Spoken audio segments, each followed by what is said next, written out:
va revenir maintenant à Nice, où nous attend toujours le maire de Nice. On a réparé le petit problème de son qui nous empêchait de dialoguer avec Christian Estrosi. Je vous resalue, monsieur le maire, merci d'être avec nous. Alors, vous étiez en train de nous expliquer pourquoi Nice a choisi à la fois de pavaner un drapeau d'Israël sur sa façade, mais aussi de mettre ses affiches sur l'affichage municipal, pas sur les murs, sur l'affichage municipal des otages israéliens. Pourquoi un tel engagement alors qu'on voit que le climat en France n'est pas aussi unanime partout?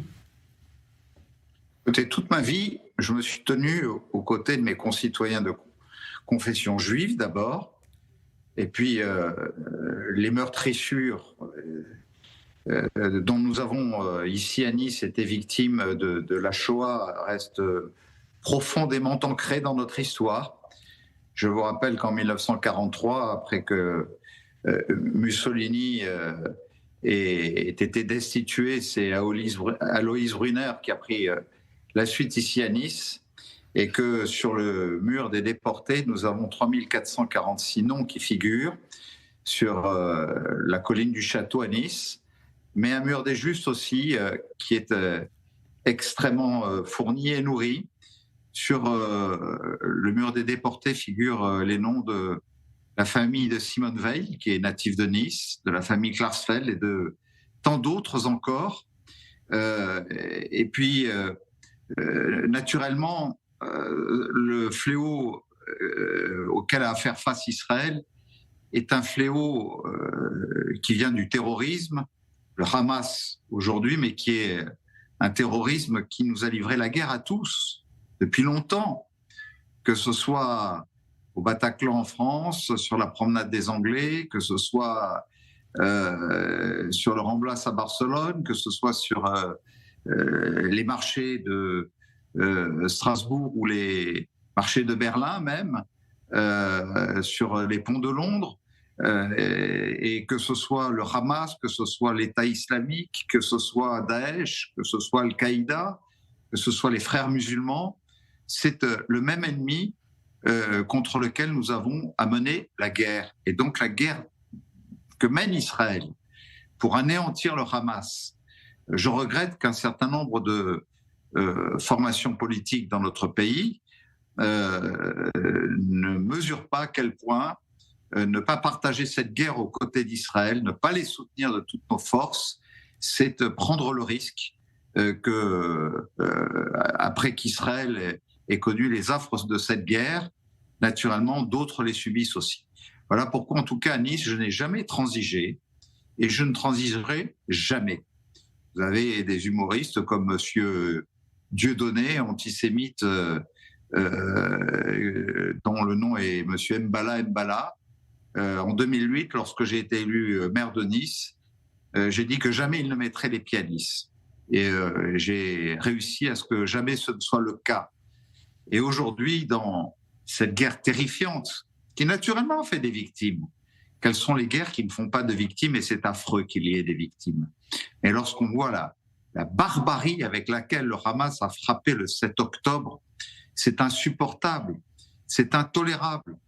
Et pour moi, montrer à tous ceux qui, à visage masqué, vont peindre des étoiles de David sur les murs des villes de France la nuit, leur dire que chez moi, on n'a pas besoin de venir à visage masqué peindre l'étoile de David parce que je l'affiche sur le drapeau israélien devant notre hôtel de ville, eh bien, c'est une fierté. Nous sommes debout ici à Nice. Il y avait plus de 5000 personnes dimanche matin sur la promenade des Anglais pour apporter notre soutien à Tzahal, naturellement, à Israël, mais surtout dénoncer cet antisémitisme dont nous avions le sentiment qu'il avait disparu ou tout au moins il s'était complètement effondré depuis les affres de la dernière Grande Guerre mondiale.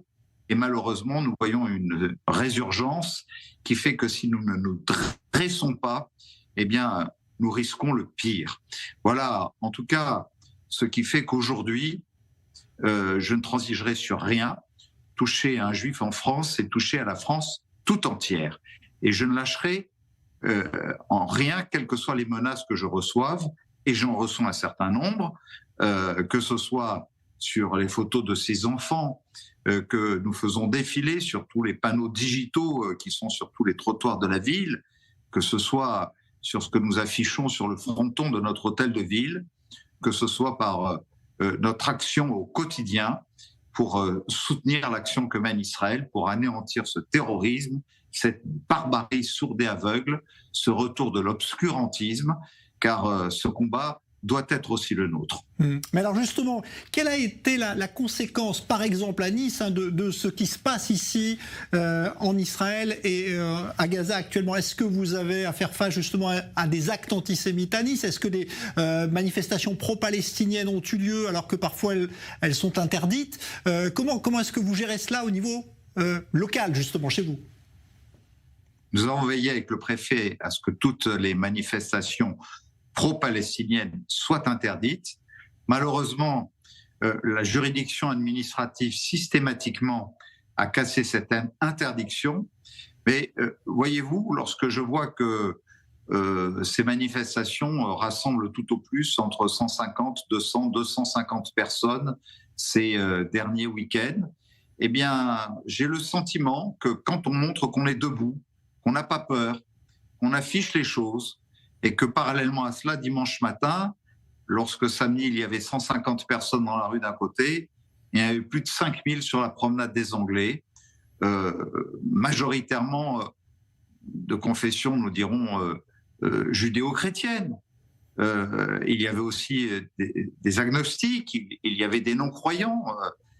Malheureusement, peu de citoyens, même s'il y en avait de confession musulmane, qui était présente, et je veux dire que aux chefs religieux, je regrette s'ils se reconnaissent dans la citoyenneté française, qu'il n'est pas cet acte qui est un acte citoyen, ce comportement citoyen, et je les incite dans les prochaines semaines à en faire preuve et à faire preuve de ce courage, parce que nous sommes une grande démocratie qui doit se montrer unie face à toute forme de xénophobie, de racisme, d'antisémitisme. Et aujourd'hui, c'est bien l'antisémitisme auquel nous avons à faire face et face auquel nous devons nous montrer unis. Voilà, l'état des lieux chez nous, c'est que quand on se montre ferme sur les principes, eh bien, en face, on comprend qu'il y a un respect des règles de la République, des principes qui ont été affichés par Jacques Chirac au Veldiv, lorsqu'en 1995, il a reconnu les fautes de l'État de Vichy au nom de la République française, et que dans le combat que mène Israël contre le Hamas aujourd'hui, nous devons nous montrer unis aux côtés d'Israël. Dernière question, Christian Estrosi, après je vous libère. Est-ce que vous pensez que la France fait preuve de la même fermeté aux côtés d'Israël? Parce que certains trouvent que la position de la France est un peu ambivalente parfois, un côté un jour pro-israélien et puis de l'autre côté qui condamne ce qui se passe à Gaza. Est-ce que vous trouvez que la fermeté est aussi prégnante au niveau du gouvernement? Je comprends la complexité de la diplomatie française, naturellement. En même temps, on ne peut pas dire que le président français, lorsqu'il s'est rendu en Israël, à la Knesset, auprès du président israélien, du Premier ministre, n'ait pas réaffirmé le soutien de la France, et je veux dire à nos frères israéliens, que la France est à leur côté. Naturellement, je suis de ceux sur l'échiquier politique qui, même s'il se reconnaît plus proche de la majorité que certains mouvements plus extrêmes, et encore, peu importe qui que l'on soit et quelques formations politiques que l'on représente, enfin, plus que de reprocher quoi que ce soit au gouvernement français qui, dans cette guerre, estime que ce 7 octobre est un 7 octobre noir et que nous avons d'abord à dénoncer cet antisémitisme en toutes circonstances, et les propos du président de la République ce matin, alors que dans l'Oise, un cimetière juif allemand a été profané par des croix gammées, a eu des mots extrêmement forts, extrêmement durs, extrêmement autoritaires pour que justice soit rendue à toutes les familles qui ont pu être heurtées ou blessées par cela. Mais par contre, lorsque je vois ou une Madame Obono de LFI ou un Monsieur Mélenchon qui disent que le Hamas, c'est la résistance. Mais pour nous, la résistance, c'est pas le Hamas, c'est honteux. La résistance en France, elle s'incarne à travers Jean Moulin. Cette forme de résistance que LFI et l'extrême gauche dans notre pays essaient de désigner comme telle, c'est plutôt une résistance qui ressemblerait à Klaus Barbie.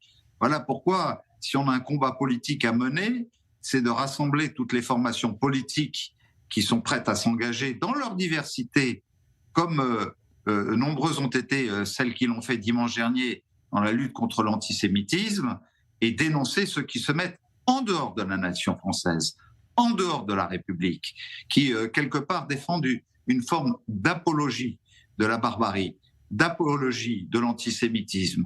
Et donc, voilà en tout cas ce à quoi j'appelle la plupart des formations politiques qui se reconnaissent dans l'arc républicain pour dénoncer ceux qui en sont sortis aujourd'hui. Merci beaucoup. Voilà qui est clair. Christian Estrosi, maire de Nice, merci d'avoir été en direct avec nous sur i24 News ce soir.